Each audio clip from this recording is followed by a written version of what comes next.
was good. Welcome to the Pork and Beans Show, everybody. Thank you. Good morning. It's It's morning where I am. we're so happy to have you, Sue, and going to share about your Sasquatch companionship, relationship, their help uh, with you, and some other things about you that some people might know. Um, Sue wants to do a Reiki blessing. And so I am just going to turn it over to you, Sue. Oh, thank you. Thank you. Or do you want to do the blessing now? Yeah, So, yeah. but there's nobody watching yet. So just make it for the people who are going to and will be viewing. Yeah, but Okay. If So if they you send a Reiki into the future. if they do tune in while I'm talking, do you think that they'll understand that we're in the middle of, I mean, I guess they will. They'll just know that we're Well, doing we some. can do it once now and once later. Okay. Why not? Okay. I could, do you want me to start and talk about my background with Reiki a little bit and then go into a Yeah, yeah, blessing? yeah. You can tell us who you are and how you got started and Okay. the big awakening or whatever it was. Yeah, I'm not one of those people that had a sudden big awakening. I'm just somebody that was just kind of um born in some kind of alignment with spirit, if you want to look at it that way. I was not raised with organized religion in my home. My parents had both been raised in organized religion and choose not to raise me that way, which I'm actually very grateful for. And but I always had leanings towards spiritual awareness. Like when I was 12 years old, I started reading. My mom would take us to the library every week, and I would get all the metaphysical books that I could find on the shelf, and I started reading all of those. And I just started filling up with information at that time and started more in my 20s and 30s being more experiential with spiritual matters, if you will. But anyway, without going into that history, I did start practicing Reiki. I learned Reiki. It's been 31 years ago that I Oh. first took levels 1 and 2, and then studied level 3 and Reiki master teacher training 11 years after that. So I've been teaching now for 20 years as well. And one thing about working with Reiki that is so beautiful is that it is known as the vibration of unconditional love, and that is what's healing. And Reiki itself, the Japanese kanji means universal life force energy. So we're working with a higher concentration of that energy when we're working with Reiki. When a person is attuned to that, we all have that energy in our hands, always. We have it, we're made of it. Everything in this universe or universes as they go, everything is made of this life force energy. Reiki is just one way of bringing that energy through in a stronger way, in a more focused and concentrated way for a specific healing purpose. So I have been doing that for quite a while. And for me personally, Reiki has what's known as a consciousness factor with it. And this is what I share with my students is that, the more that they practice and work with this healing modality, the more their own consciousness is going to expand. That doesn't mean that Reiki is the only way to expand our consciousness. Obviously, there's many bazillions of ways to do that in this universe. But it's one way. And for me, it has really, more than anything, it has really helped attune me straight to my heart. And it has expanded my heart consciousness for years to the point that And my husband jokes with me every day. He says, if Sue hasn't cried at least once today, there's something wrong because everything touches my heart, but not in a bad way. You know what I mean? But things just really move me because they're so beautiful. You know, nature moves me. I live in nature. I'm blessed. We live on Whidbey Island in the forest, and so I'm blessed to live in the middle of nature. And I just feel so blessed to do what I do. So anyway, that's just kind of a little bit of my background. But I was thinking that I might do a little Reiki blessing today. And I know this is something that people can tap into later as well. Is this correct? They can watch the showing of this later if they don't see it live. It should still work because it's kind of like universal energy doesn't really go anywhere. Yeah, no, this is more almost like a guided meditation, you know, and so I think that people will pick up on it whether it's live or not, as long as they're holding an intention to receive. That's the main thing, is just to be open and allowing. You don't have to try to receive it. You don't have to try hard or concentrate. It's more about relaxing and allowing it. So, and what I would like to say before I actually start that is that without going into a lot of background right now with my relationship with the Sasquatch, but I do, for me, when I do my Reiki work or when I'm praying or anytime, I always call out to my angels and guides to be with me. And I consider the Sasquatch among other groups. I have a group of Arcturians that work with me. I feel very connected to them. I feel connected to some of the Pleiadians too. And very much to Sasquatch. I just always say Sasquatch and nature spirits because there's so many different beings, you know, but I really do feel a very special affinity with them. I have never seen a Sasquatch in person. I'm not like you guys that have had that experience. I I also also have haven't. never seen one. You haven't? No, I don't plan on Never. it either. Pardon? Well, in my dreams and little visions and stuff they give me, but not Yeah. not walking around. Right. And that's kind of more what my experience has been so far. My way of looking at it is I don't need to see them. I'm not a person that needs to see something to believe it because I feel it in my heart. And I feel their energy when they're around me. I woke up with their energy around me this morning because I'm sure they know very well we're doing this show, you know. So I have been in nature a couple times. We did a walk at a place over here on the Olympic Peninsula. We did a walk. There's a Lake Cushman. I don't know if anybody's familiar with that on the Olympic Peninsula, but Lake Cushman is really beautiful. And there's a walk out there called the Staircase Rapids along one of the rivers. I forget which one. And it's one of the most beautiful places. And Eric and I took a hike there, I don't know, 3 years ago now, maybe or so. And as I was walking on that trail, and we were like pretty much the only ones out there that day.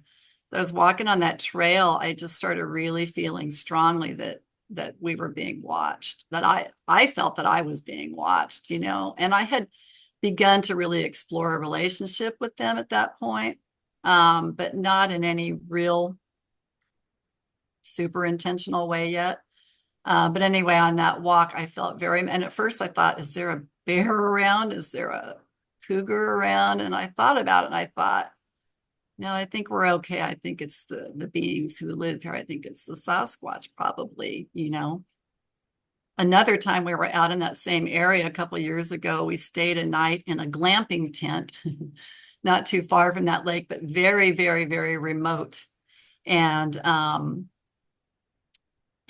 was a little more familiar with the Sasquatch at that point. I think I may have read Brian's book by that point. I don't think I had read Arla's yet, but anyway, we were out there checking in, and the guy that had the glamping tent, we were just kind of standing and talking with him. He had put these two tents up on his property and just barely opened them to the public. And his area that he lived in, like I said, was very, very remote. And he was out there with his dog, and Eric and I were standing there talking to him.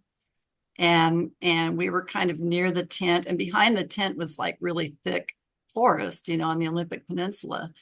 And he and Eric got into some sort of discussion. We're just chatting away. And all of a sudden I realized, like I heard it first for a second before I tuned into it. I realized there were like all sorts of branches snapping over behind the tent, and at first I thought, like, could that be some big animal walking through there? And I thought, no, I mean, it was impossible that was some animal walking and stepping on sticks. It was like bigger, like, like a branch, like this big around, like just being snapped and then snapped. I mean, you could tell, and it didn't even sound like it was down by the ground. It sounded like it was up higher. And I just stood there and was listening to that and just sending heart energy to them and thanking them.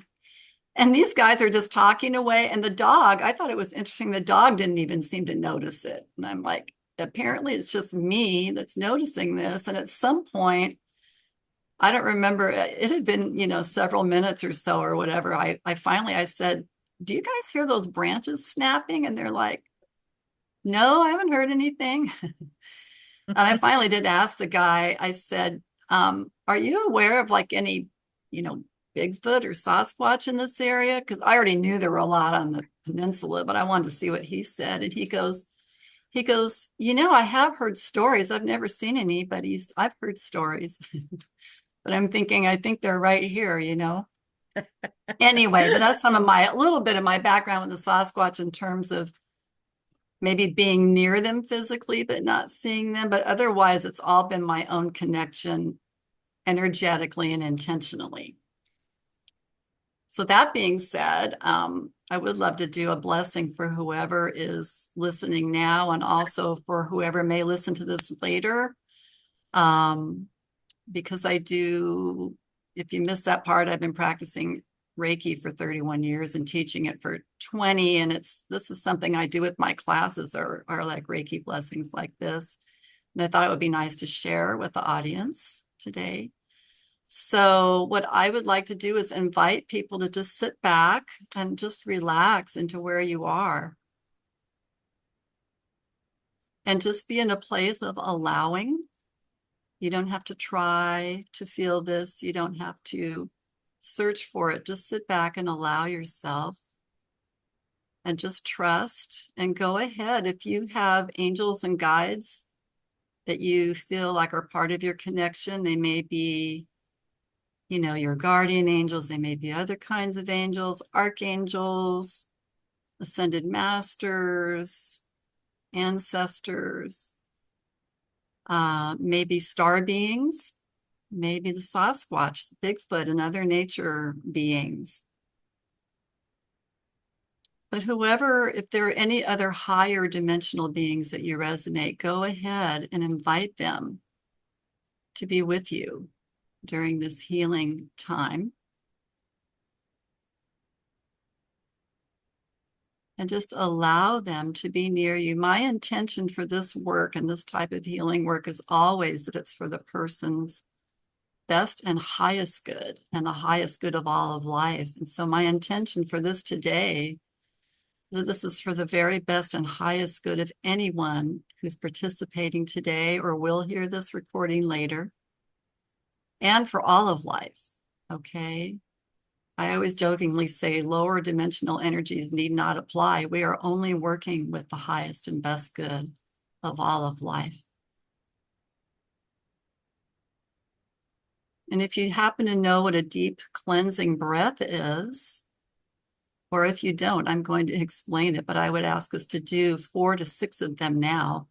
And what they are is a very slow inhale through the nose and holding a few seconds, and then a very slow exhale out through either nose or mouth. The inhale is nose, the exhale is nose or mouth, but the key is the whole thing is done very, very slowly,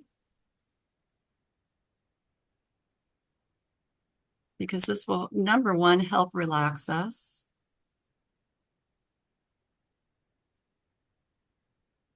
Number two, help to ground us.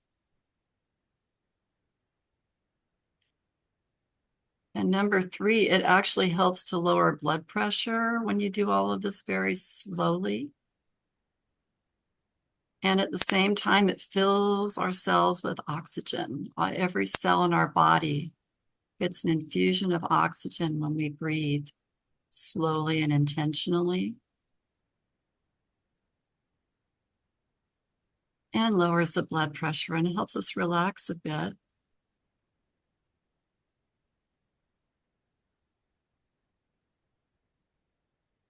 So let's go ahead and as you're breathing, and when you're done with those breaths, just return to your normal breathing. As we're doing this, let's just sit and be grateful for a few moments. Be grateful if you do feel that you have angels or guides or ancestors around you.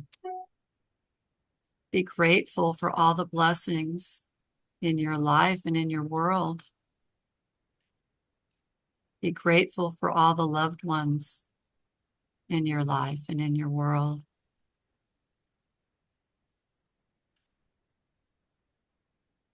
Be grateful. If you have a home over your head, be grateful for that. If you have food every day, be grateful for that. Send love and healing to anyone who does not have that. Send love and healing to any beings who do not have that, including our animal friends. And holding the intention today that we are all held, all of life is held in this sacred atmosphere of unconditional love and life force energy. And specifically, I'm asking Reiki today and the Reiki tribe, the Reiki lineage, to wrap all of us specifically who are with this podcast and then moving out beyond into the world to touch any beings with this life force energy, a huge infusion of life force energy for anything that may be out of balance with us on any level or all levels, physical, mental, emotional, spiritual. Asking that this healing energy goes into all the cells, all the photons of light that make up all of our individual bodies, beings, and also out throughout this entire world and beyond.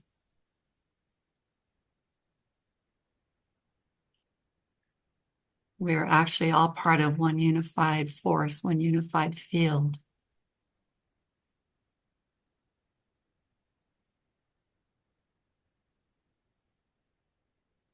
And see if you can just allow yourself to feel this energy moving through you. And see if you can allow yourself to trust that this energy is always with you. You're made of this. And we can always ask for healing energy anytime. It's okay. We're all worthy. We're all able to access healing energy.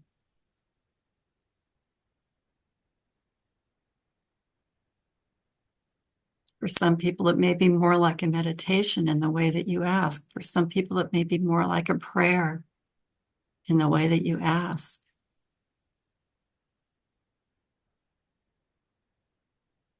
And the higher dimensional beings that work with us, they love it when we ask for their help, because they know that we humans have free will. And they're not really supposed to get involved with our free will. But if we ask for their help, it makes it much easier for them to help us. And I always ask this to be for whatever's in our highest and best good and the highest and best good of all. And it's important to remember one thing, that whatever's in your highest and best good may not always be what you think it should be right now.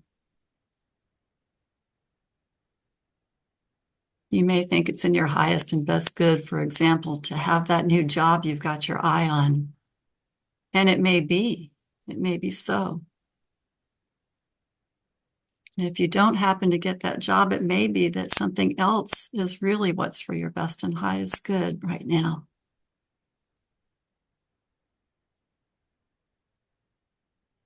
Try to trust the universe knows what it's doing.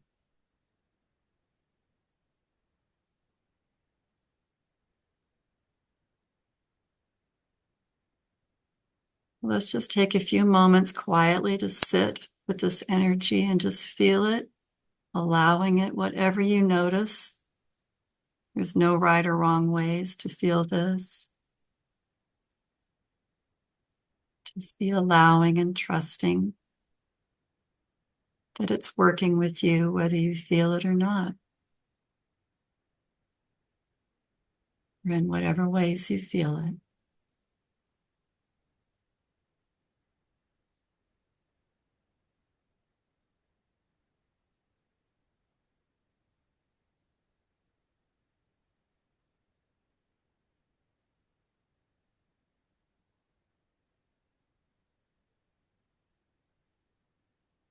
I'm asking this energy to stay with us for as long as it's needed. And for now, we can go ahead and just say thank you to Reiki and thank you to our angels and guides. And in particular, for those of us that feel a strong connection to the Sasquatch, which is probably everybody listening to this, thank them very much for being in your life. Thank them for being there for you, possibly more than you know. Probably more than you know. Just sit with deep gratitude for a few moments.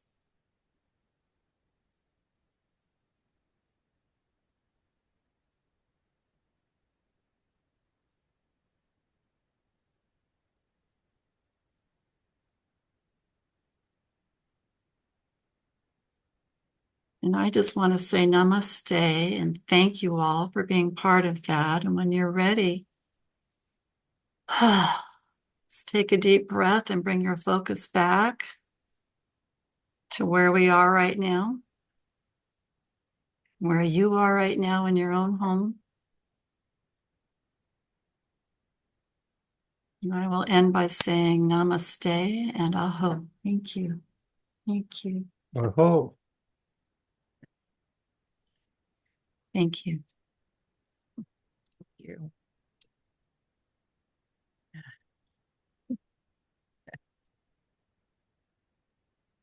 Thank you so much for that. Okay. I don't have words to express how much I do thank you for Oh, that, for thank me, for you. humanity, for all that you do. Thank you, Arla. Thank you.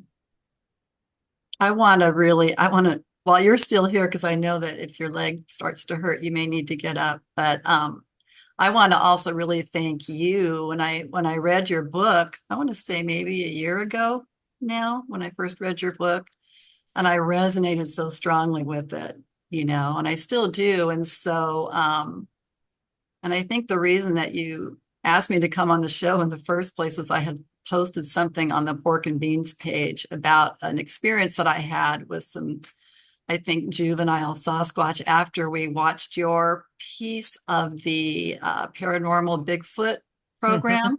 Yeah. Or Eric Flash of and Beauty.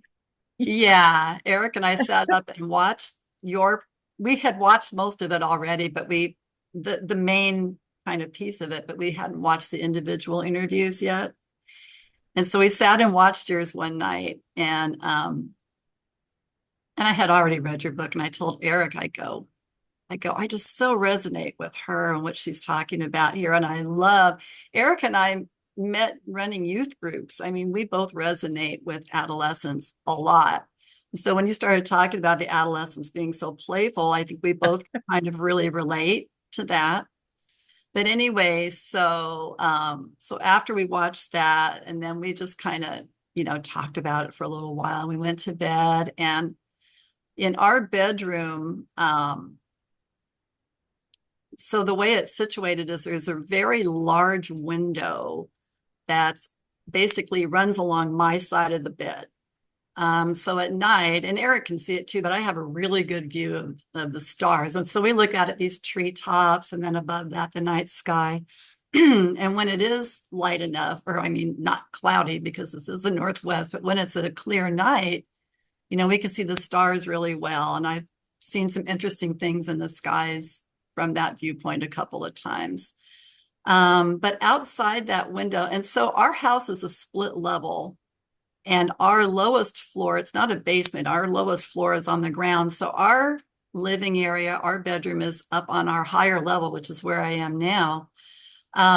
It's quite a ways off the ground, let's put it that way. That window is way up. And up above that is our roof line. And we have two of those, I think they're called koshi chimes. They're the chimes that are in the bamboo tubes, and then inside they have the little tinkly chimes. And there's two of them hanging from the eaves down by our window. So that's really high up anyway. And so, and it takes a pretty good wind to even really get those things to tinkle, to go. And so every once in a while they'll do a little tinkle, kind of thing. And in a heavy wind, they'll tinkle a little bit louder. But this particular night, I had already gone to sleep, and I think everything happens around here between 2 and 3 in the morning. I think that's when the veils are thin, as they say. And anyway, I was awakened by, and all I can describe it is the only way this could have possibly happened from my way of thinking is like somebody grabbed one of those and shook it really hard and just rattled it. I mean, chimed the heck out of it. You know what I mean? But in it Yeah. almost, I don't want to use the word violent, but I mean, it was almost a violent way. It was super hard. And I woke up immediately, and I'm like, and I woke, it startled me too. I was like, holy crap, what was that? Right. And I thought about it, and I thought, that's interesting. And right about that time, Eric said, what was that? And I said, let's think about that. What could that have been? What did we just watch tonight? And Arla was talking about these juveniles that like to play their tricks. And then, my rational mind is going, these chimes are at least 20, 25 feet off the ground, right? So I'm like, even like if it was an adult Sasquatch, I don't think they could humanly reach it. I don't know. Maybe they could, but I'm just thinking that maybe it was more of an energetic. I don't know, but it was really fun because I thought I couldn't think of any other explanation than that. Yeah.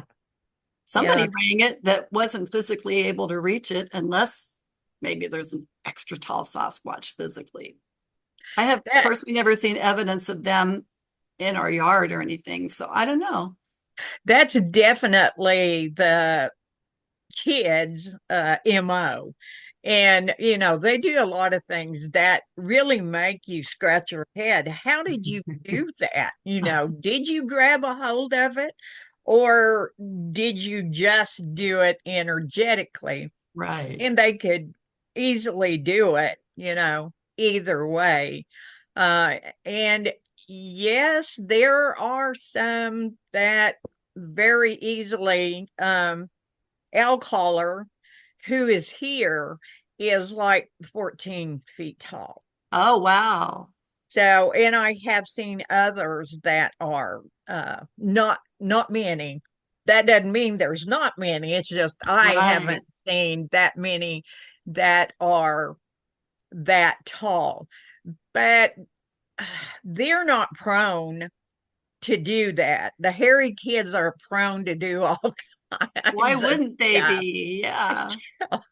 Well, Yeah. and so the rest of that story is that, so The next day, I sat and just kind of went into my little meditative place and I started talking with them. And I said, I'm getting kind of choked up telling you this. I said, okay, thank you for coming and visiting us. That was beautiful. And I'm really glad that you did. And that's a sacred moment. And I loved it. And I said, we loved it. We both loved it that you came. I said, I'm not going to lie. It did scare me a little bit because it just woke me out of a deep Yeah. sleep and my heart was pounding for a while. And so I said, if you're ever inclined to come back again and do something like that, could you not make it, so loud next time kind of thing? Yes. And so nothing happened that night. But then the next night, which is 2 days after the original one, something rang the wind chimes again. And neither night, there was no wind anywhere. Oh, Something rang the wind chimes again in a way that let me know it was the same yeah. one, right? Because they have their own way of ringing in the breeze, and this was not it, but it wasn't loud either. It was sort of like they were saying, "Is that better?" And I said, "That is Yes. so much better. Thank you." And then what was really interesting to me is I think it was like maybe it was a few weeks after that. Nothing happened for a while, but for a few weeks after that, I think I had gotten up maybe to use the restroom or something, and I came back and got back, and it's always 2, 3 in the morning for anything. And it was like I had gotten back in bed and I was just starting to fall asleep. I was like in twilight zone. And I hear, and what it sounded like somebody holding a little tiny brass bell with like maybe a little teeny tiny hammer. And it went ding, ding, ding, ding, ding, Uh, 5 times right outside the window, right where the chimes are.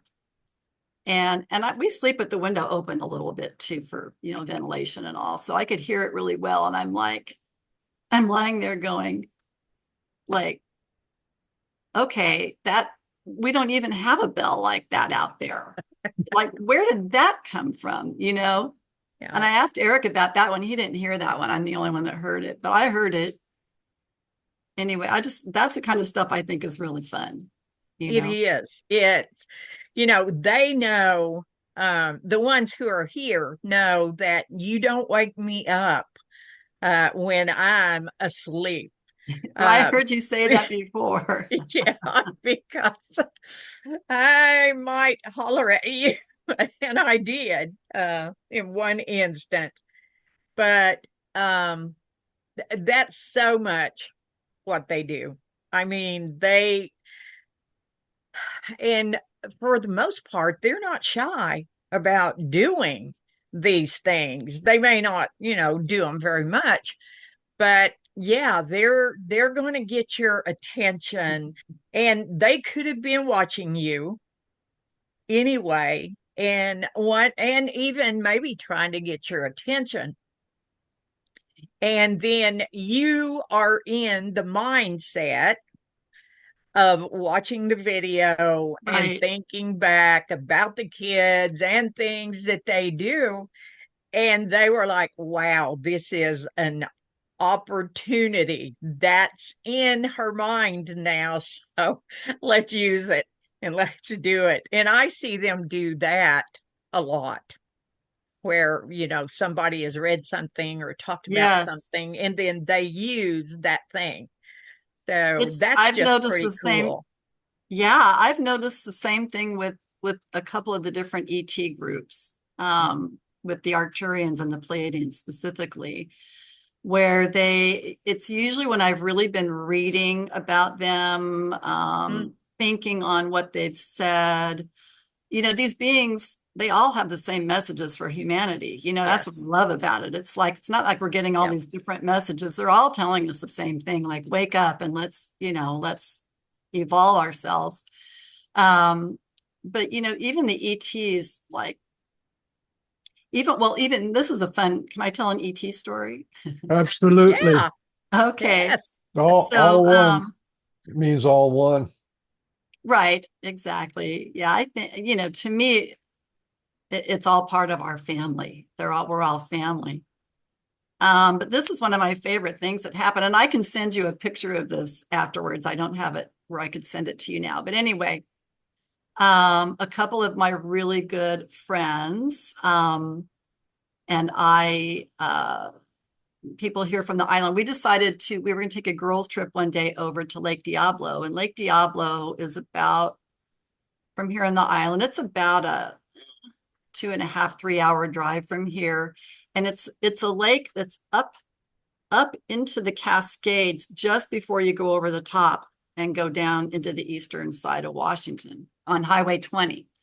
And so we drove over there. It was one of those beautiful sunny summer days. It was awesome. We drove over, and Lake Diablo, I should say, if no one's ever seen it, it's one of those lakes that gets the snow melt, and the snow melt brings down with it a lot of minerals into the water. And it's one of those lakes that, like, it glows turquoise. It glows. It's not just turquoise looking, it sparkles and glows, especially in the sun. I mean, it's like something out of, sci-fi or something. Anyway, so we went over there and we took, some munchies, and we took some blankets to sit on, and we just went to hang out. We got there, we walked in through this campground, and there's an area where there's kind of a beach alongside the lake. And through that beach, there's like a little stream that runs into the lake there. And where the stream is, it's created kind of a sandbar that goes out, I don't know, several yards or so into the lake. So anyway, we threw our blankets down there, and there's hardly anybody around there. There was nobody really near us anywhere. And we just sat down and talked and soaked up some sun and, all that. And after a while, I just felt, and I had told my friends, people that are close to me know about my experiences with ETs and Sasquatch and whatever. And I had been telling my friends about the ETs, and more specifically focusing on the Arcturian stuff. Anyway, and so I just felt all of a sudden like I just need to take a walk out and get my feet into the water. So I walked through the little stream down into the lake and walked out on the sandbar. I was in probably up to about my knees in the water. And I just kind of put my hands over my heart, and I just was like, speaking to the ETs and just saying, if any of you are around, and want to show yourself in any way, I'd love to see you. I was thinking of a ship, I was just thinking if some ship flew over or something, that'd be cool. And, but I wasn't attached to it happening, and I thanked them for, for different ways that they had communicated with me in dreams and other things. Anyway, so I kind of probably did a 5 or 10 minute kind of connection thing with them. And it was beautiful. And I did look at the skies a little bit, didn't see anything. But I just namaste, went back to the site and hung out. And one of my friends that was there had brought with her, it was funny, I guess she didn't have a cell phone at the time or something, but she brought with her, this is like 3 years ago, she brought with her her tablet, her little tablet. And she was taking pictures with that. You can open it up and use it like a camera and take pictures. So she was taking pictures of stuff in nature all day.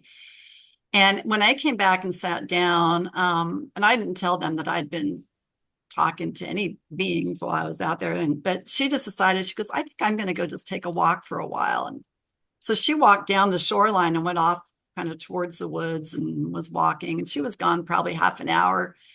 And she came back. And she said, oh, I just had a nice walk. I took some pictures of my tablet. And anyway, we spent the rest of the day, uneventful, went home. The next morning, when I got up and got on my computer, there was an email from her with a photo attached. And she said, you need to look really closely at this picture. Because we had talked about ETs that day, but I hadn't told him what I had said out in the lake. She said, I think you need to look closely at this picture and tell me what you see. She said, I had the sudden impulse to try to take a picture of the sun. And she goes, I don't know why I would even do that, because I didn't think it would turn out. She goes, but I just aimed my tablet at the sun and see, I want to see what would happen if I took a picture of it. And she goes, look at that picture really close. What do you see? And so I did. And sure enough, there's like the outline. It's not even outline. It's the full shape, but almost in like a pastel violet color of a ship. And it's there, and it's not just the shape of it, but like there's also like a little rectangle in there that looks like it'd be either like a window or a light coming from it. And I looked at that and I'm like, what? And so I saved the picture and I blew it up and looked at it even closer. And then I saved a copy and I put it into more of a high contrast mode and saturated the color, and it brought it out even more, and I'm like, they came. They came. And she had a camera. They put a bug in her ear to take a picture of the sun, I guess. Anyway, I will email that to you guys, or I can post Yeah, it on I'd the love to page. see it. Yeah. I'll post it. Anyway, that's one of my favorite stories. It's just like, and you guys look at it, you tell me what you think. Okay. I mean, and anybody that I've ever showed it to, is like, Is it on your phone? You could probably show it from your phone. I, I, it's not, it's on my computer desktop is where it Okay, is. no Yeah. biggie. I'll follow up and send Yeah, it to just make a post on pork and beans. you. Okay. Yeah. I'll do that. Yeah. Because we're about everything, the total connection, and now I talk so much about the star people because I'm interacting with them. And yeah, they're as much a part of this as anything. And, I was always told that the Sasquatch people in the beginning, when they came, they were star people as well, and many of them still are I'm star sure. people, but are here. I think the star people are all of our ancestors. That's the way I look at it. Yeah, yeah, I have one more yeah. thing maybe to share that you guys might be interested in too, and especially regarding the juvenile Sasquatch. I don't know if you guys are familiar with the East Seti Ranch, and are you? Yep. Yes, Okay, I'm trying to think of what's the guy? James Gilliland, I think, owns that yes, ranch. yeah, I've never been something. there. Yeah, Yeah, I've never been there, but I've watched some of their videos. I check in like once a year to their website and just kind of look at all their new videos and read their new stuff. And then I kind of check out for a while. But anyway, and it's over by Mount Adams, and the East Seti Ranch, for those who don't know, is just a place. It's in southern Washington near Mount Adams. The ranch is on a huge property and it faces Mount Adams. And people come from all over the world to do sky watches there because there's a lot of ET activity that goes on with that mountain. And they believe there's a base there and all that. And I have no reason to doubt that.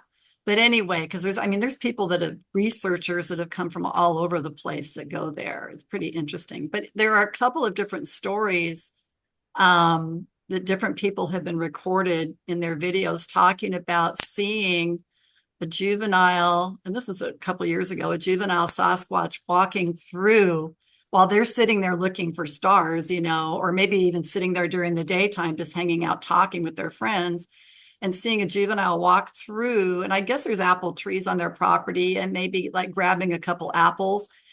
But they have said that they have watched it walking and it just disappears. Like it doesn't even go into the woods. It just disappears. And I think that's really awesome too, because I've seen other Sasquatch stories where people say they just disappeared. yeah, So I do believe they're multidimensional. I think we all are. We just haven't figured it out. yeah. I Oh, think yeah, that's one of the greatest teachings, in my opinion, is that here they are, these big blood and bone beings, and then they disappear. And there's so many stories of them disappearing on the road, disappearing behind a camp, and there's so many stories So you got to go, well, what's up with that? What does that mean? Where do they go? It's the big, wow. Yeah, Yep. I totally agree with that. Yeah. And having been cloaked with Kashima, that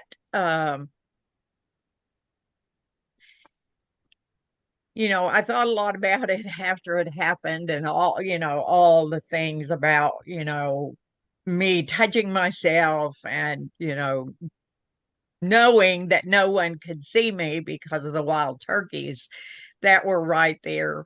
But that overriding thing that I saw was that my feet weren't touching the ground. Oh, wow. And neither was his in the physical manner. And I've got a photo that I had taken. I called him the old white one, and he was in the transition of going from physical to non-physical right in front of me. And I took the photo in that transition.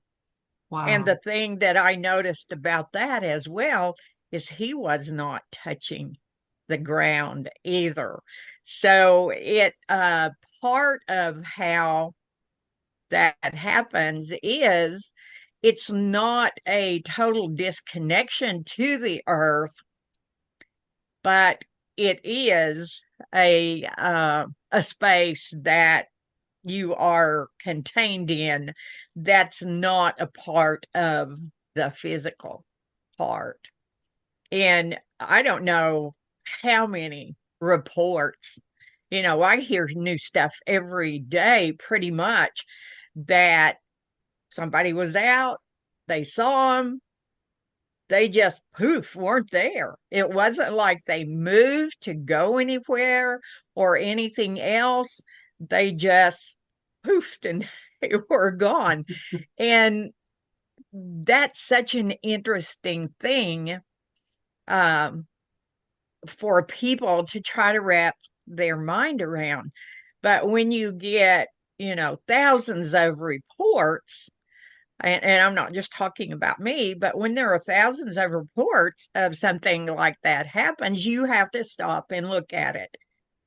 And, it's all in different areas. It's people that don't even know each other, and they're talking about this, And one of the things I think that Flash of Beauty uh, Bigfoot revealed, and the paranormal Bigfoot has done is given so many people a chance to look at that. And of course, the paranormal one, really, because it's just talked about as it happens, and it Mhm. does. And that is very definitely multi-dimensional, when you're doing things like that with the native elders that I've seen, that some Yeah. of the things that they did, they tapped into that energy and were able to do the things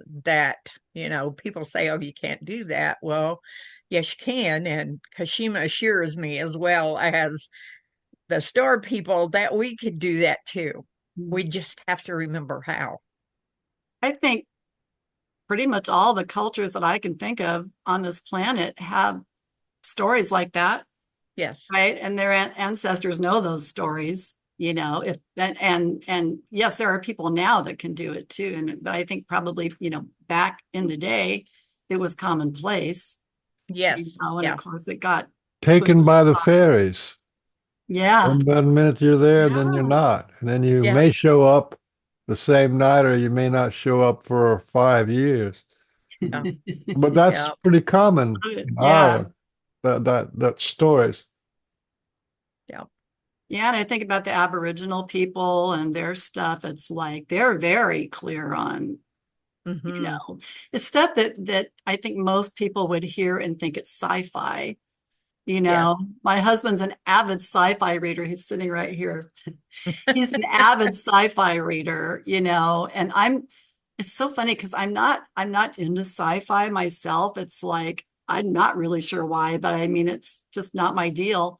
But everything that, all the stuff that goes on in my world is kind of like sci-fi if you look at it that way, right? It's like Yeah, you don't have to read it, you're living it. exactly, exactly. I haven't been Yeah. beamed up yet. Well, that's a whole nother story, but I did have an experience where intended, I had sent an intention that I wanted to connect. Um, and I think this was with the Pleiadians. Um, and like the next night, I mean, I was in a one of my states where I woke up into like the twilight area and felt myself kind of being pulled up, and I kind of panicked and I said no. And then I realized, well, they thought I was serious, like that I think they were wanting to bring me to them, and but I kind of panicked. I thought about it. And the next day I said, that was me. You didn't do anything wrong. That was me. I didn't do anything wrong either. But I just said I wasn't, when I said I wanted to connect, that wasn't quite what I was thinking of. And so it's just interesting. But I mean, the minute I had the thought that like I said no, that energy left. It didn't try to pull me further, if you will. Um, anyway, there's a whole nother topic we could get into of astral stuff and all of that. Um, but anyway, I don't know. Is there anything else you guys want to know or ask me, or that I should hear from you? Or I have an interesting story about Reiki. Is I think it was like 1975. One of the big shots of the Reiki people from Japan came to Miami, Florida, and they were given a Reiki course. And I think it was $25. Hmm. So that was a long time ago. I forget. I don't know what it is now. What is it now from the Japanese teachers?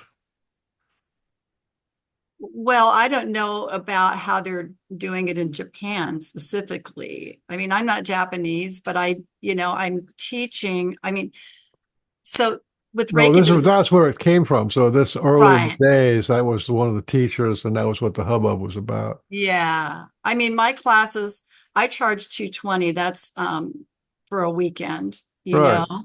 Well, this was a one day. I This was a I know. couple of Yeah. hours or something. It wasn't a big deal. Yeah. No, and I mean, I most people charge double what I do. I choose to charge what feels right to me and not how much I can make.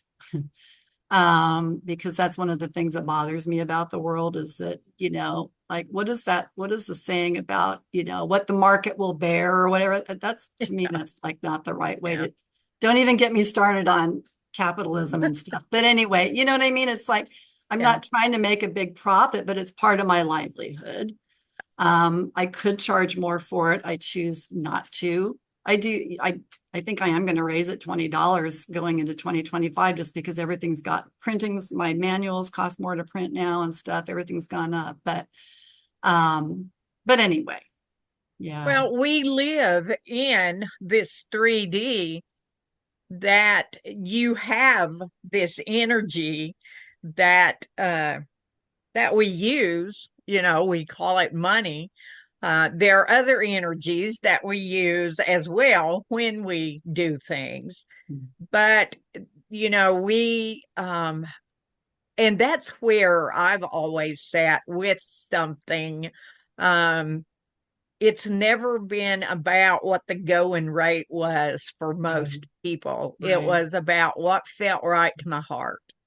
Thank you. Exactly. Because if Yeah. somebody can't afford it, I'll give them a scholarship or I'll give them a Yeah. half scholarship. I Yeah. would never turn someone away for classes or for a Reiki session. You Yeah. know, it's like what works for you too. Yeah. Yeah, thank Yeah. you for saying that. I will say one thing I did in my class the other day, and I thought, it's a fun thing that I share with people sometimes. It's like I know like we all wish we had a magic wand. There's so much we'd change if we did. But at the same time, it's good that we don't, because we're not supposed to have them, and we're learning the things that we need to be learning, even the hard way. But I said, if I did have a magic wand, I would take it and I would touch the heart. I would start with like our politicians and CEOs and our billionaires. Not saying none of them have a heart, but I'm just saying when we get disconnected, I consider the heart to be the true north, right? If we're completely focused in here and we aren't connected with our heart, this can be dangerous, right? This Yes. can think of all Yes. sorts of things and ways that we could exploit people to get more of what we want or whatever, or exploit animals or exploit nature and all of that. If our heart is engaged, then how can we do that? We need to think then about, why are we here? We're here to work together and to help each other. So that's my magic wand. If I had one, that's where I'd start. It's like, let's connect everybody back to their heart. Because if we were, we wouldn't be having all these issues that we I have. No, totally we wouldn't. agree. Yeah, we wouldn't be in 3D. Yeah, We we wouldn't be, we, right? We we wouldn't. wouldn't be in 3D because that's part of the thing Yeah. that we're learning here in the 3D. And oh my goodness, what a learning that is, as far as dealing with money. And what the Bible says, the love of money is the root of all evil. It doesn't say money is the root of all evil. It's It's the the love love of it. of money. And that's what gets us in trouble sometimes, when we want things that don't serve our higher purpose. Now, a home serves someone's higher purpose that needs a home. Yeah. So you can look at it that way. Clothing serves that higher purpose for someone who needs clothing, not wants clothing, but needs clothing. So the things that we need to function in this dimension are for a higher purpose for us. And, I have a lot of dispute about that, but it is what this dimension is about. Yes. And the heart-brain coherence is something that is so important right now, and helps us look at things in a totally different way. I mean, the heart has what, 40,000, is it? No, it's more than that, like brain cells within the actual heart. And we're learning all the time that the heart actually plays a much bigger part Yes. in what we do as the brain does. It's when that's disconnected Right. that we see problems happening. Yeah, and our media is disconnected. Our mainstream media is disconnected, and so we're always getting fed that whole piece of, consume more, go have more. You need more of whatever it is, money, things. How many houses do you need? How many boats do you need? But I mean, Yeah. I Yeah. love But that. Yeah, and I think that's kind of what the Heart Math Institute's about too, as well, is yes, it that is really, that coherence. very much so. And there is nothing wrong with someone having what it is that they can purchase, regardless of that. It is, how are they living their life Yes. outside of that? Is their heart connected to what they're doing? My grandparents, my collect grandparents, grew up with no money and went to the shipyards in California and worked and bought a cement mixer, one of the old kind, came back to Henrietta, Oklahoma, and built the first motel. Oh, Well, then they sold that motel, and then they built another one and sold that. Well, they began to make money. And it got to the point that my grandfather could buy a new Cadillac every other year. And he did. That was one of the things he said he was going to do. But the thing is, I never saw anyone who needed something or was hungry or if they could help in some way that they did not Yes. do that. They Yes. had a restaurant. Families would come in that didn't have food. They people that would break down on the highway, they would bring them in and feed them, and they gave them a menu. They didn't say you've got, we'll bring you the food. No, they got to choose off the menu. Oh, that's So growing up beautiful. with that, and then my other grandparents were the same way. The other grandmother, she would go to what they called rummage sales, and she would buy baby clothing and other clothing and household things. And then if someone lost their house or their job or whatever, she had things that she could take to help.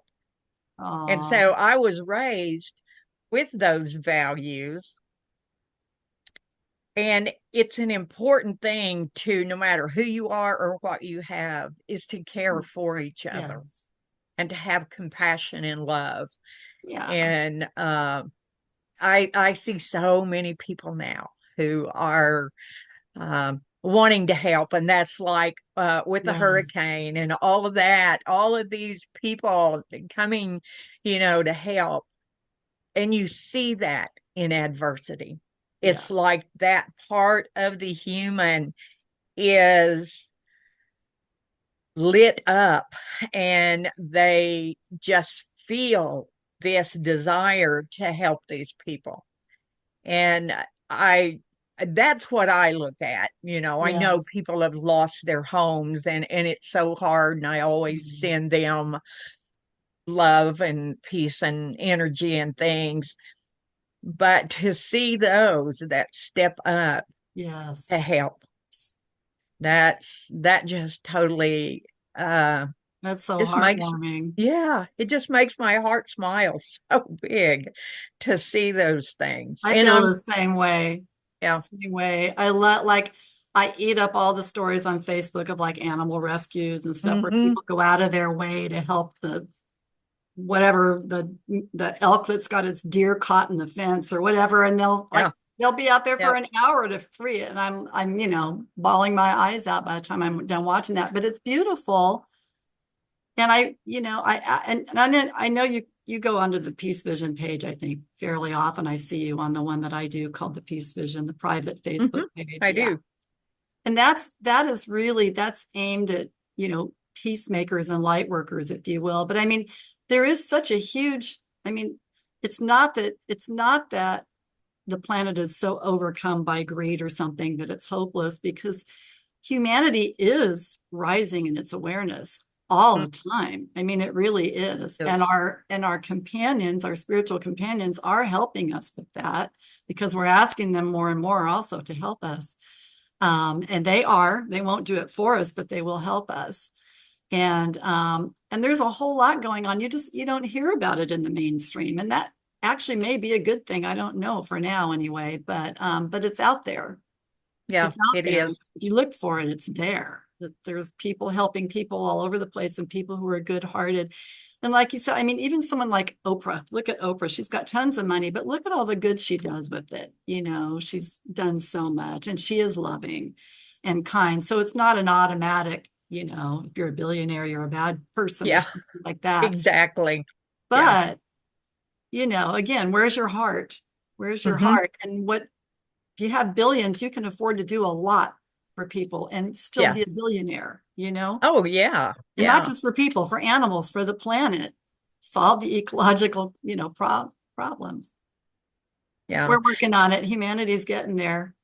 Yeah. And like you said, we have got so much help. I mean, the group of star people and ancients and even Sanat Kumara, ascended Yeah. master, they're, diligently working with the earth and as well as humanity.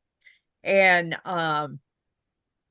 that to me, and knowing that they are so involved Yes. in helping humanity. And the light code video that I was able to video of their energy, their healing energy through the light codes, is all about that. That's about Mm. raising the consciousness of humanity.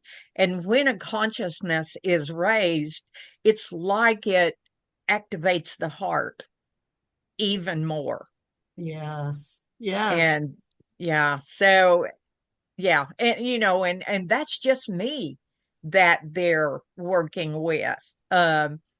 This particular group, but there are groups like them with the Sasquatch, the ETs, the fairies, the dragons, the elementals. So many are here helping us. Yeah. And, a lot of people are totally unaware that that's happening, but it is happening. Yeah, And people are waking up, and and they all tell us this, and I fully believe it. It's like everybody at their own pace. You can't make mhm, it happen. All we can do is be loving and kind ourselves and hopefully set an example. And like I always say, we need to be what we want to see, right? I mean, you say yes, we need peace in the world. Well, be peace. yeah. You That's the need we only need way more you love, be love. Yeah, that's the only way that you can share peace is if you are peace. You can't say, I want there to be peace. Well, you can, but you need to be peace, Right. sharing and sending that peace out. And, being able to stand in that peace, in the chaos of 3D is what I'm seeing for so many people. I still see people acting out and doing things, but I see people asking questions. They It's have no amazing. idea what's going on with them, but they're beginning to ask questions. Well, one of the And things, I don't know if you guys have noticed this, but like especially with COVID, the silver lining of COVID is that it woke a lot of people up. mhm, Um, to just, if nothing else, just wondering like, do I really want to be living the way that I am? Do I really want to be doing what I'm doing? Our island is about 30 miles north of Seattle, and Seattle's kind of become that kind of techie world. And I mean, Amazon is there, Microsoft is there. I can't think of the others now, but there's a bunch of big, big, big, companies there.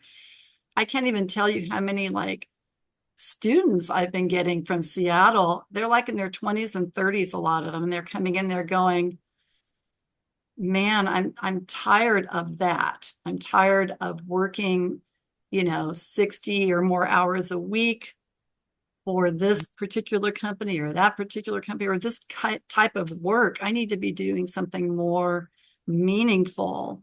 yeah, And they've gotten that from the time off that they took during COVID, where they were working so hard they didn't realize how hard they were working until they stopped and realized that like it actually feels good not to work that hard all the time, you know? yeah, yeah. I don't know. I talked to several people. I've talked to a couple just here recently I've got to change my job.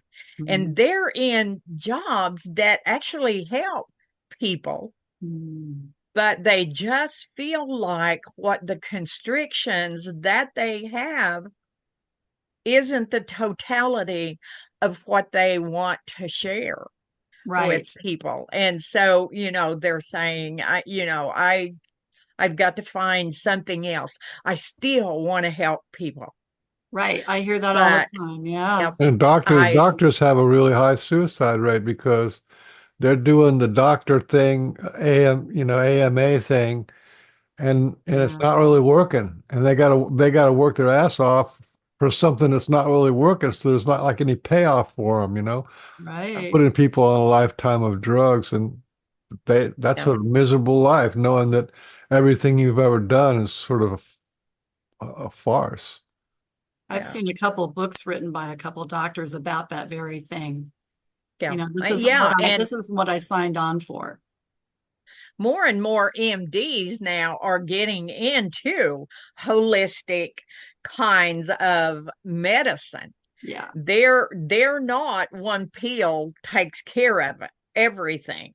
Or, you've got to have this medication. It's $2,000 a month, but if you right. don't have it, you know, and so they're looking for alternatives too Yes. that are helping. And I love seeing all of this because it speaks to humanity and how that is changing now. I agree. And I talk with a lot of I'm also a career social worker. I just retired from social work 5 years ago, but I did that for a long time. And my last caseload was with low income disabled seniors here on the island. I did that for 5 years with them. And it was amazing to me, and this isn't a judgment about anybody. I totally get it. But it was amazing to me how many of my clients who were really, really ill were on like 25 or 30 meds. Hmm. And, the medical system now has gotten so specialized, right, that, they get one med from this doctor, but then this doctor doesn't know anything about Yep, yep, this. And so they send you to that specialist. That one gives you more anyway. And it's like, and I would say to them, I don't bring my own, personal views into it usually, but I would say things to them like, it may be time to really sit down with whoever your primary is and go, look, I want to review all these meds. Do I even need to still be on all these meds, if mm, any, but especially all of these? I had some clients that I even low income disabled folks that, just were barely scraping by and they go, I won't take that stuff. I'm not taking any meds. And they would take a few vitamins or supplements or whatever, but they wouldn't. And I thought, they're thinking for themselves, but yeah, we kind of are led to believe that we should give our power over to somebody yeah, who knows more than yeah, we do. I've been doing Reiki for 30 years. Don't give your power over to me either, or yeah, anything that any of us are doing. Don't give your power over to anybody. Use your yeah, own mind and your own heart. yeah. I was And touched. go ahead, Michael. I was touched by, it rang in my ears when you're talking at the beginning when you did your little Reiki um, meditation.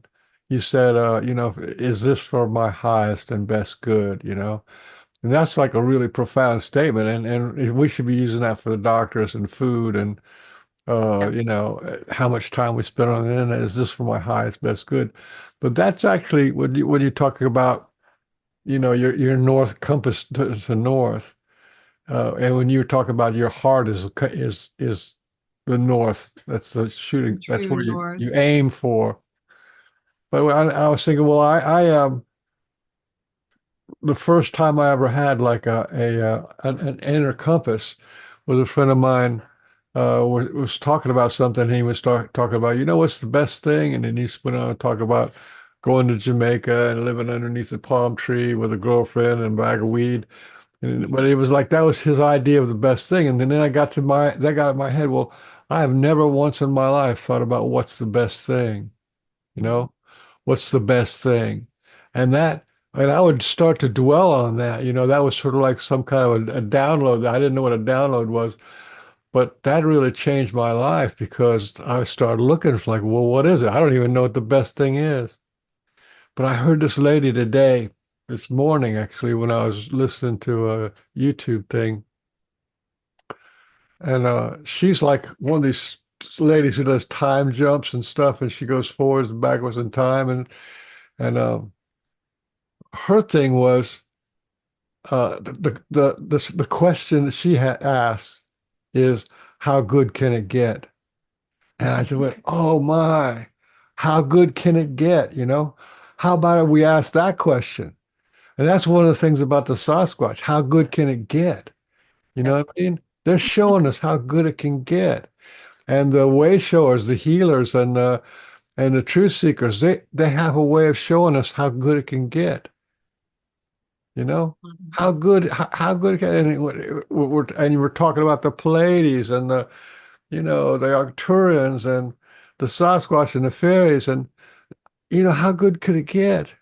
That's a great question, and I wish we could all just like, if you're going to ask a question, either ask a question of what's my highest and best good, what's the best thing, or how good can it get? And we're about that place where we can start asking, how good can it get?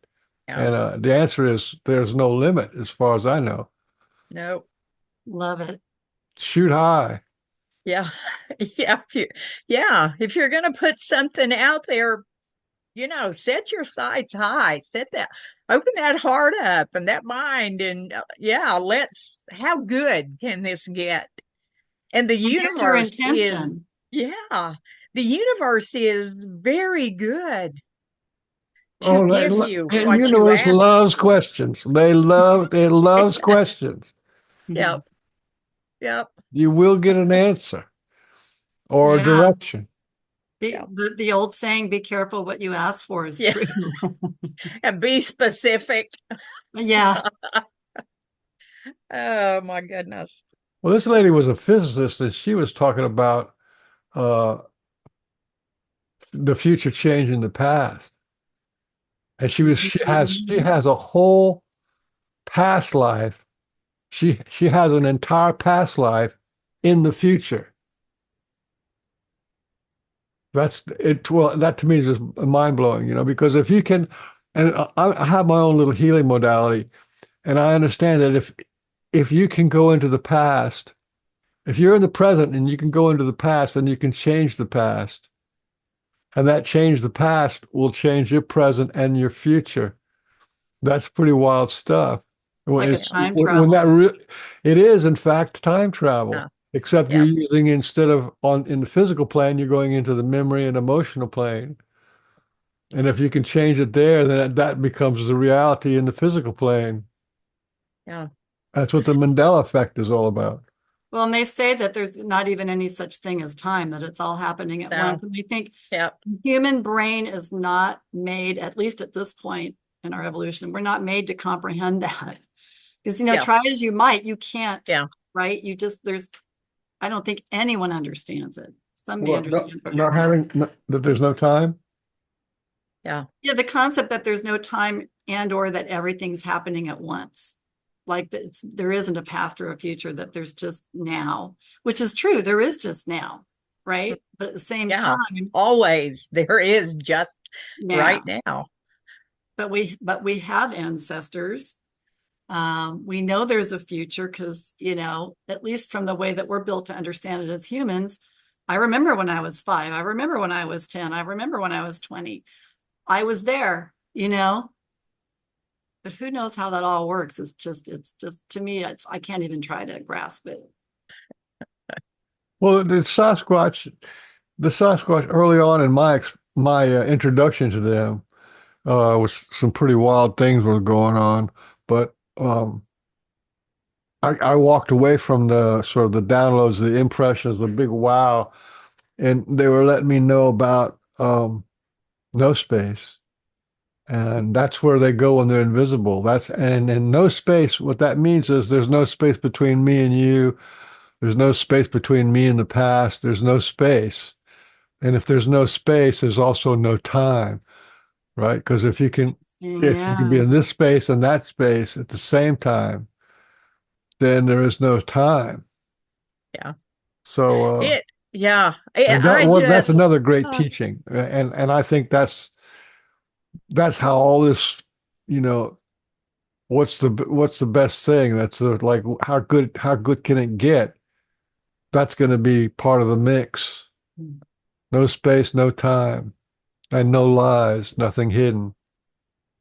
well, that one of the things that the star people who I've been working with had told me that they were here to work with the earth in her physicality energetically, and that they were here to work within the 5 elements. And earth, air, fire, and water. And the fifth was space, not outer space, not anything else. And that's kind of what Michael's talking about, is that no space. It's no space and it's all space. And I was talking to a group. I presented the light code video Tuesday night to a couple of groups in Tulsa. And we were having a tea tasting while we were doing it, which was the coolest. I said, every time I go now to talk about this, I got to have a tea tasting while we're doing this. But it was interesting. My friend Connie had gone and got the next tea ready, and we were just sitting in circle talking with the people. And one of the girls had asked the question about what are they doing? And I had explained, what they were doing, and I had said space. And there were three of them that were sitting in one area, and they were like, "Oh yeah, space. I totally understand what space is because it encompasses all the elements and everything. That space." And Connie brought the tea in. She was walking around filling the cups, and she had a grin on her face, and she said, "This tea is called, see, it's Akash, Akasha, and it means that space."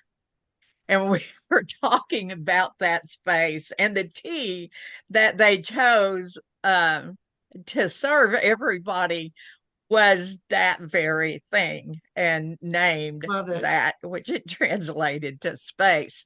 And so that's that synchronistic thing Mhm. that's going on now Yeah. that totally lets us know. Yeah, yeah, yeah. Yeah. We're on track. I think the synchronistic stuff is the fun stuff, Oh, right? yeah, It's yeah, like, mm. yeah, yeah. That's cool. Yeah, I don't think we have to worry about AI or anything like that. We have human beings who are nefarious, and like you said, their hearts are closed. The heartlessness is really at the root of every evil in the world.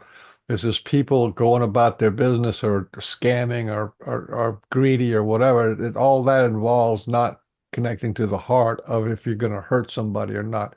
Will spending $17 trillion of the US unprinted money, Oh, print that money.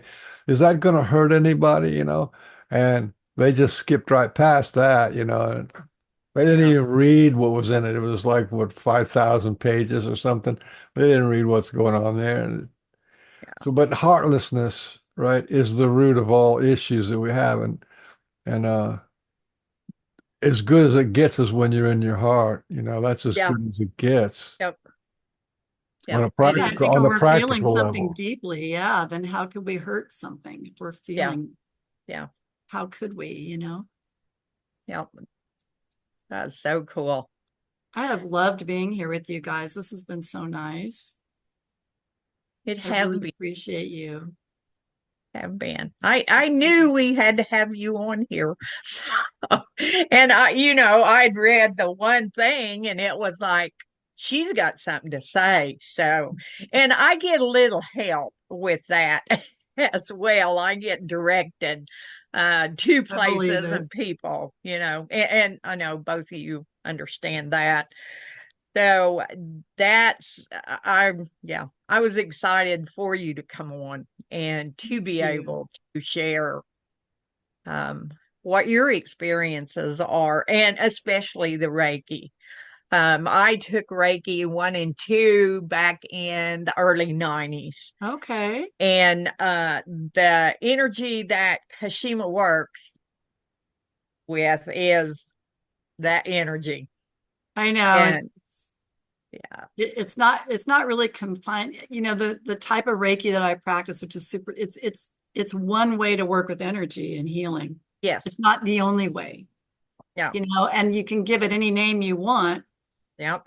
We're working with universal life force energy that we're made of, that Yeah. everything's I made. love that you said in the beginning, you said that the Reiki was conscious, Yep. is a conscious being. And that Conscious I vibration. immediately was reminded of a Qigong master was saying, when you get that ball of energy, when you can feel a ball of energy in your hand, he said, you've created a consciousness. Yeah. I thought that was so cool. Because we think that, but we're always creating consciousness and thought forms and energy balls. But it's so cool to own it and say, well, just so you can feel the heat of your hand and you can just feel the vibration of your hand, you've created a consciousness. Yeah. And that's You just did kind it of an amazing thing. intentionally. Yeah. Huh? Yeah, You did it intention. intentionally. That's beautiful. Yep. Setting that pure intention is limitless of what you can create. That's Uh, very true. and that's one of the things that they told me about the codes. They're limitless. There is no time placed on them.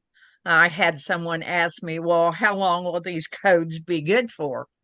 And I said, they're timeless. There is no time, no expiration, no anything. Mm. These are timeless, limitless, and they're done for humanity. And the number one thing that they said was this helps raise the consciousness Mm. of humanity.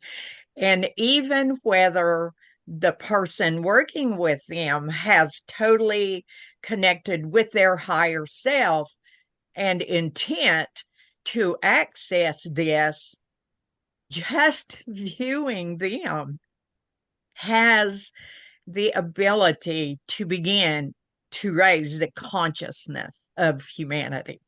Anytime you want, I could pull them up. I have them. That, that's fine. I was I going to mean, ask you where we could You've been see talking, your you talked out presentation. about it. You finished talking about it. no, Over. go ahead. I mean, put them up, Michael. I Okay. see him. See, it'll take a second to pull them up. Another window. Here we go. Now Yeah. go The, to the download. questions that come when I present them just make my heart so happy. Oh, And it oh, it's just awesome to be able to go and to share them, with groups yeah. of people Yes. there with them. And Is this a presentation you've done online, or is it something No, that it's you're just you'll traveling see around and it. doing with groups? um this particular video was from the Star People, or the group that I am working with, and I Okay. was allowed to video it to share it with humanity. Okay. And so I go out and talk to people. I talk to people on the internet too. I will be doing some Zoom presentations on it at some point. Okay. Uh, but This and there doesn't are this there doesn't have the sound, I don't think. Oh yeah, it painting does. from a group of star people, Sasquatch, ancient, and other are working together to help support the earth and humanity. I was allowed to video this transmission as they knew I would share it in a good way. May it bless you as you open up your heart through your higher self to receive. Many blessings to you.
And these are screenshots of some of the codes.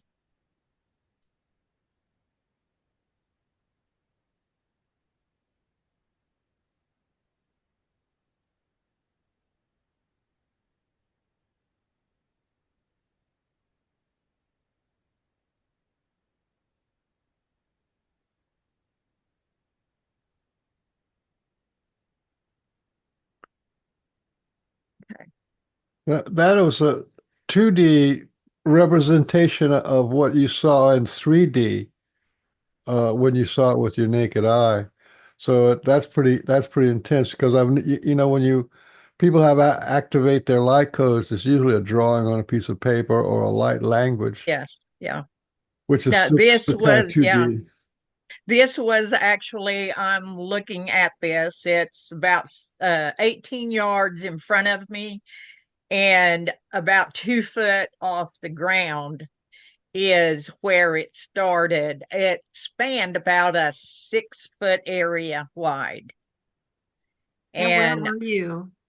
I was in my woods Okay, that's what I was and wondering. setting on my platform. It was a pitch black night. Um, Before I saw this, there was a light being who was there. It was just like a pillar of light. She moved towards me and then moved back away and moved towards me and moved back away. And then she was gone. And so I was sitting there in total gratitude for her. My heart was so open. And then I saw the lights, and they weren't illuminating lights. They didn't illuminate the area, Mhm. but they were there. And I asked, can I video this? And I was told yes. And the funny thing was, it was presented for me to video so that I would share it. But the interesting thing about this comes from that group that I'm working, uh, that it's a universal thing. It's the universal energy that is coming through this group that I'm working with. And the lights were actually orchestrated by an Arcturian. I believe that. Yeah, Yeah. yeah. I always So, say the universe speaks to us in symbols, right? yes, That yes, is a universal language, whether it's a light symbol or some other type of symbol. It's not like I always tell my classes, it's not, sometimes I get a message in my ear, like one year I kept hearing, this will be a year of sorrow. I heard it in English in my ear, right? But I mhm, always tell my students, it's not like the universe, is speaking to everybody in English. I mean, pay attention to the symbols yeah, that you're everything. getting, or even if the book that falls on the floor in front of you when you walk into the bookstore and it falls right in front of you, that's how Yeah, they communicate with us. yeah, I they love do. the light code thing. That's beautiful. Yeah, thank you. What they've told me is there are over, and this is just for our reference, the human 3D reference of understanding exactly what this is. There are over 1 million codes in that can be accessed, but each one of those codes has like codes that are attached to it. And you can actually use this with intention and get answers that you might need for something. If you're working within a healing modality and you're feeling like there's something that you need to help you with that, you don't know what it is, but you know that there is something that will help you. You can set your intent and work with them, and that you will either know immediately what that is, or it will be downloaded so that it's like a library inside you. Mhm. And I mean, we already have libraries within us, but for these codes, The that codes. helps you. It will be there. And you may hear it, you may just be getting ready to do something, and that information is right there for you Mhm. that you were looking. So there's no limit on how the codes can help. But I think, the thing that I just would, when they tell me stuff, and I'm learning more about these all along as well, um, is that even viewing that can raise the consciousness of humanity. And I've had several people say, I don't know what it was. It brought me to tears, not bad tears, Oh, yeah. but tears that just welled up inside and my heart opened. And I don't understand how that could happen from just watching those. Um, but it does. That's beautiful. Absolutely beautiful. And they're on my YouTube channel. That particular Okay. one is there. Also, there is a video that goes into more detailed explanation about them. My YouTube channel is just Arla Williams. Um, and I answer all the questions that come, if there's a question, and I answer it to the best, that I can at this time. And Michael's so good to help me. I got tickled at him one day. He had been working with the video, and I guess what were you downloading it or what, No, Michael? I was editing it. I had to watch the thing about 3 or 4 times, and that's when it was like, whoa, that's something happening here. Even now, I would recommend anybody who wants to try to really feel what these codes are about, watch them 3 or 4 times and do your slow breathing like we did at the beginning, and Mhm. Yep. you'll something will happen. I don't know what it is, but something positive. I've had people tell me they're looping, and there is Oh, music that was written specifically for the code. So when you are on my YouTube channel, you okay. will hear that music. And I also tell people, if there's a part of that video, it's only a minute and 27 seconds long. And if there's a part of it, screenshot it and Mm. work with that still as well. And that's kind of why I put the stills, or why they Yeah. were put there. I didn't do it, but someone did it for me. Barb Mhm. Shoop did that for me. But to show that you can work individually with that. So That's yeah, so wonderful to know. Okay. I'm I going have to a definitely take a look at those. I have a question for Sue. Is you've been doing Reiki for 30 years. Could you talk about if Reiki evolved or changed as you went along? Could you talk about that? Well, my question would be how can it not? Because, we're evolving and, I teach very traditionally. At the same time, I've learned things as I've gone along. I've brought some things in. I've like even there's like a hand placement I created a year or two ago for the lymphatic system that wasn't originally part of the training. And the hand positions that we do are more from my way of looking at it. The hand positions are more, yes, you could put your hands in specific places. A typical Reiki session is like all these different places on the front of the person, and then they turn over and all these different places on the back. You could put your hands on somebody's shoulders for 5 minutes and give them a huge amount of energy that way. To me, when a person lies on the table, they're taking time out of their busy day. They're holding an intention that they're receiving all this energy. And so the hand placements help relax them. The energy can go wherever it wants, whenever it wants to. But all that being said, so I mean, the longer I've practiced, the more I trust my hands than I do thinking it has to be a certain way, even though it's pretty much working head to toe. But I've definitely brought I've definitely brought in more information about healing in general that I bring to my students, and more information about Reiki in general that I bring to my students that I've learned about or, or experienced myself. Just for example, when I was trained, we were taught to set an intention or whatever, but I mean, I've been working with intention for so long now that it's like, I realize how powerful that is.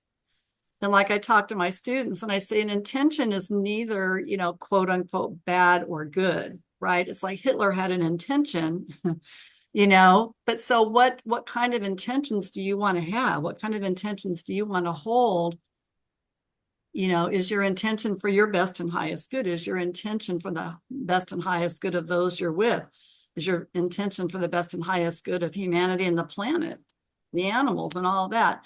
There's different ways of looking at that. My intention could be to, destroy something so I can put something I want there, or whatever it could be. So I think my understanding of that has really evolved, and I'm sharing more of that. My initial Reiki, like the Reiki manual that I was given in writing from my original teachers, was like, about this wide with paper. I've now got 85 pages in my Reiki manual. It's like, this thick now. That's back to back. Because I keep adding articles, some of which I've written about certain things. Like I put in a little article about empaths and Reiki, because I have people come in all the time and say, I'm an empath and I feel everybody's stuff. And I say, I'm an empath too. I get it. But here's ways that we can take care of ourselves, because we don't need to carry other people's stuff. We don't need to We own don't other need to people's carry our stuff. own stuff either. Well, exactly. And then when we take on other people's too, right, then that just becomes It's like a a mess. big burden. Yeah. And it doesn't help either one of us. If you come to me and tell me you're having a terrible issue, I can feel that and I'm compassionate and I care. And if there's some way that I can help, I will. But at the same time, I have to have some boundaries, and I have to know that doesn't mean I should have an answer for you or do it for you, because you have to get what you need to get out of that. But I can support you in working through it, right? There's a difference between that and me telling you how you should do something. In Reiki, we don't diagnose and prescribe. We couldn't do that legally, even if we wanted to, I mean, it's like, we don't. We can make suggestions, things like that. I think a lot of that stuff that I've learned has been just over time of doing it and practicing it and refining, coming to new insights about it. So I would think that's true of any of our practice. Yoga is the same way. Yoga has branched off now. And same thing with Reiki. There's all these different kinds of Reiki. You hear about them.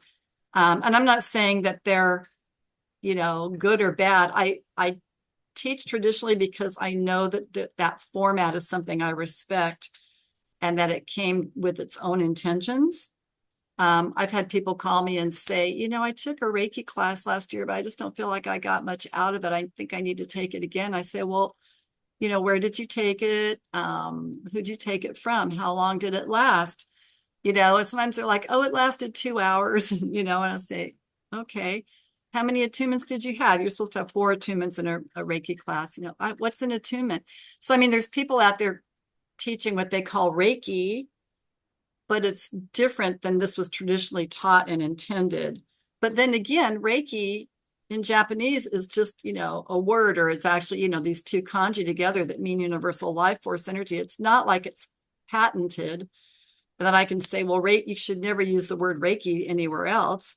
But at the same time, I think most people, when they think about Reiki, they're thinking about traditional Reiki, and that's what they think they're getting maybe when they take a class, and sometimes find out that they're not.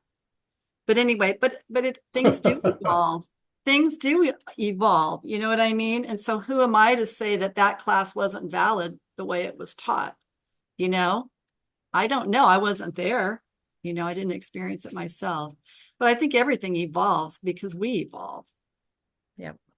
Yep. I hope. Yeah. That's the idea. Yep. Yeah, that's true. I respect Reiki because like I said, I have my own emotional healing modality. And one of the things that I really understand is that we are first and foremost energy beings. Mhm. And that energy is broken up into mental energy, emotional energy, and physical energy. Mhm. So you can do some things with the physical, you can do some things with the emotional, so you can do some things with the mental energy, but it's still the energy itself. We are held together and function by our energy, which is in the field. Mhm. That Reiki and biofield tuning, they're kind of closely related. Although I don't know if biofield tuning has I haven't taken their class, but I don't know if they have the attention or the intention or the mystique. I'm sure they do about it. So in terms of developing that, it's more of like you just search around the energy field for a vibration that sets Mhm. off your tuning fork. That's one of the things I do with it. Yeah. Well, we're energy beings, and so if you instead of working with energy and you just work with the mind, or you just work with the emotions, Right. or you just work with the food and nutrients of the body, you're going to miss it. You know what I mean? You're going to miss, you have to have the energy along with the food changes, along with the vitamin changes, along with the emotional changes you need to face and deal with, and along with the way you run your mind, you need to have that Yeah. energy happening. Uh, ideally, just by vibrating the energy itself, the soul of the energy will know what is true, the true vibration, the true pitch. It's like tuning a guitar. You're out of tune, and just by having that a good energy vibrating around you, your body will try to find its perfect pitch again. Yeah, resonance. That's Yeah. part of it for sure. Yeah. I agree. I think, it's a big, mysterious universe. My thing is the older I get, the less I know. You know what I mean? Because how could the older I get, the more I realize like there's always going to be so much more to know Yep. because the universe itself is expanding. Yep. It's like at least that's what they say, what they say. So I mean it's like, but I And believe it's evolving. Don't forget, a lot of Yeah. people, expanding and evolving, it is yes. evolving. Our God is an evolving God. Or if we didn't have an Yes. evolving God or energy or universe, we wouldn't evolve. And everything Right. evolves. Our cell phones evolve, computers evolve, the way we raise our kids, everything evolves. Yeah. 100%. And that's what's exciting. It's like what we have out there to experience is limitless. And like you said, what's the best? How good can How it good can really it get? get? And uh, as Matthew would say, it's just getting gooder and gooder. So if we have gooder, and goodest. It sounds like something my husband would say. Yes. Who is Matthew? I've heard you refer to Matthew, but I don't know who it is. Well, that's my boyfriend. Oh, I have heard you refer to him, and I'm like, is that like her partner, her son, her grandson? Like I didn't know who it was. Okay. Yeah, that's who I talk about him some, but I don't talk about him Yeah. a whole lot. Yeah. Well, can I just say hi? Can my partner Yes. slide over for a minute? I want him to say hi to you guys. Yeah, Uh, yeah. Speaking. This is Eric. Where are you? Eric, He loves to I, say gooder, by the way. He gooder. says yeah, it all the time. in some dictionaries, hey. yeah, some dictionaries they'll go ahead and put the location and the year and all that when the word was formed and what society it came from. So I figured, I've been throwing it out there for about 30 years. It's nice to hear it come back, so it's kind of good that, You're I'm claiming responsible it. for gooder. I'm Yeah. responsible, started in California, about the 1980s. So I want to just, I Yeah. oh, go ahead. Go ahead. Yeah, I totally understand what you deal with. he's playful. I mean, we're playful together. To me, like if life isn't fun, Oh, definitely. you know what I mean? But I wanted to tell you what he did. So the lighting in here wasn't working very well this morning at all, and it was looking really fuzzy. And Eric had the idea. He got out this bright flashlight. I can't even look at it. And he shone it from up above, and all of a sudden the lighting was working. And he got out some of the blue painter's tape and some push pins and stuck a flashlight on our ceiling, which is beaming down this way at us, which is the reason you guys can actually see us right now very well. So That's Excellent awesome. my job, Chris. producer, Excellent job. Yeah. he did a thank great you. job. I wish I'll send you a picture of it. It's funny. I took a picture. It looks like a bat flying. It's a Halloween decoration. No, but I mean that's like real sensitive. You must know about Zoom and videotaping stuff. It's all about the light, Yeah. you know. Well, we We don't discovered that. zoom much. We don't zoom No, much, and we really don't. discovered that I kind of figured that you want to be able to see it, and you kind of see enough that there's the rings that people have and all that kind of stuff. Anyway, I just want to mention that I was here all this time and listening to the conversation, and it's really wonderful the conversation that's going on. And as elders, respectfully, we're doing what we need to do, which is helping the younger folks understand that what they have initially, I mean, and instinctively is right, Mhm. and to trust those instincts. And we are letting them know, and we're being fed the information, I believe, um, that we can help them be solid in their walk, which we Yeah. may not. I'll speak for myself that I didn't have when I was younger. And the only people that really helped me were older folks. So it's really nice that we're having this conversation that's going to pass on and other people will be able to hear it. So with that, thank you for letting me say hi, and I'll go Well, back Eric, and I listen. have a question. It's almost How do time you for you. feel about having Sasquatch around your house? You know they're I'm, out there. yeah, I'm kind of unique in that it's another thing that's there, and I love it and I embrace it. There's also gnomes and fairies and all the other beings and entities that are out there. Um, I don't need to see it. I already know it, Yeah. and I'm not here to do that. I'm not. I'm speaking for myself. I hear a lot of things, and it just flows over my head. And it's like, yeah, okay, that makes sense. And then there's other things that I'm very intrigued to pay attention to. And I believe that's the same with everybody. There's a Yes. lot of Yeah. commonalities, but there's a lot of individual things that we'll focus on because that's what I need to learn Mm. for me to continue on my growth spurt that I'm doing here. Once I leave here, it's all going to make sense. It's all going to come together. We Within hope. yeah, well, that's my in the way I look at it. The once I leave here, everything's clear. But if I knew everything coming here, then I wouldn't be able to learn the way that I do. Yep. And so I need to stretch those learning muscles for whatever reason. I'm doing it, healing, loving, caring, and being bold and brave to be in that place, especially as men, trusting our instincts and sharing the love and not regretting that I didn't do it, that Mhm. I did hug and share and love and all that. So I appreciate the work that you guys are doing. Thank you.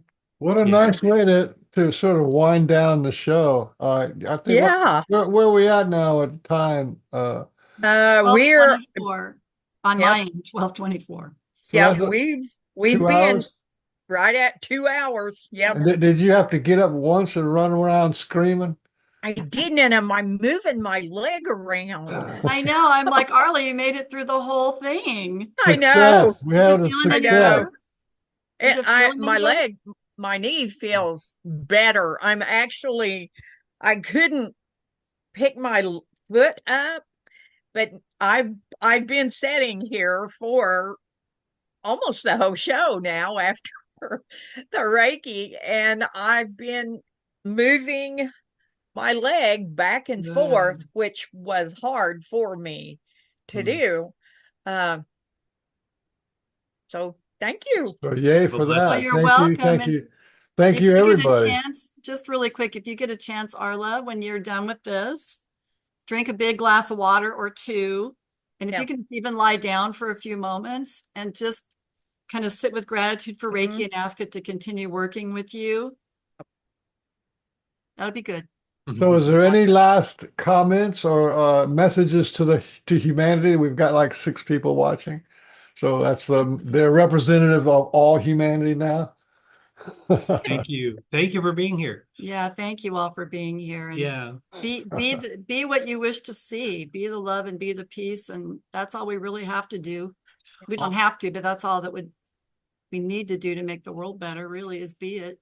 All that you are and all that you bring is welcome. And know that in the spiritual realm, nobody doubts me. I'll speak for myself. I don't want to speak for somebody else. Nobody doubts me. And if you could take that and say it, the Mhm. spiritual realm, in the spiritual realm, nobody doubts me. Everybody loves me because that's where I come from. I come from that spiritual realm, and that's where I'm going back to. And I'm here to do the crazy fun stuff that I'm doing. Yeah, and they have my back. Yep. What a beautiful message. Thank you both. And thank you, Arla. Thank you. Thank Yeah. you. So So grateful. I'm going to talk to you later about any links that you want to send me for the YouTube channel for people to get in contact with you. If you want, you still wish to have people get into contact with you from time to time, Speaking to you. Sue? Oh, I'm sorry. I thought you were talking to Arla. No, are you do you want people to be able Oh, to if get in touch with you, then you'll send me the link and I'll hook it up to the YouTube. I can do that. Yeah, my website, if anyone wants to get a hold of me, is whidbeyislandreiki.com. All So right. if you know how to spell Whidbey Island and if you know how to spell Reiki, Reiki, then that's all you need to know. But I can send you a link, of course. All right, so that's it. What a nice show. You started off with a meditation and that really put me in my groove. I've been in that groove just about the whole thing. I Oh, want to thank you for that. It's a nice way to start out a oh. show is slow breathing, conscious breathing. Well, you're welcome. And it's my honor. It's really, truly my honor. Thank you so much for the invitation. Very grateful. Thank you both. You. Bye, Okay, everybody. bye. How do we get out of here, Eric? This light code activation video came to me from a group of star people, Sasquatch ancients, and others who are working together to help support the earth and humanity. I was allowed to video this transmission as they knew I would share it in a good way.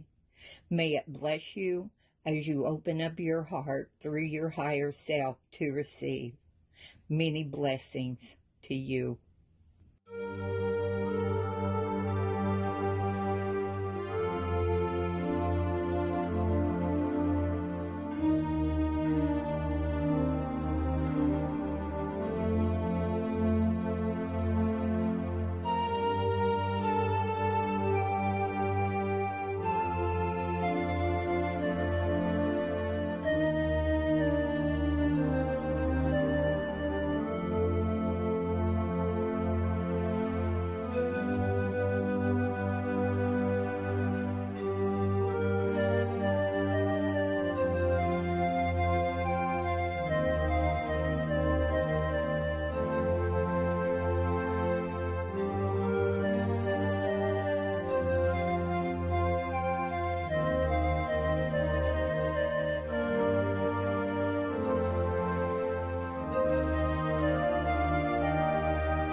way, hey, way, way, hey, Elo, Elohim, way, way, hey, yo, way, way, hey, way, way, hey, Elo. Elohim, away, away, yo.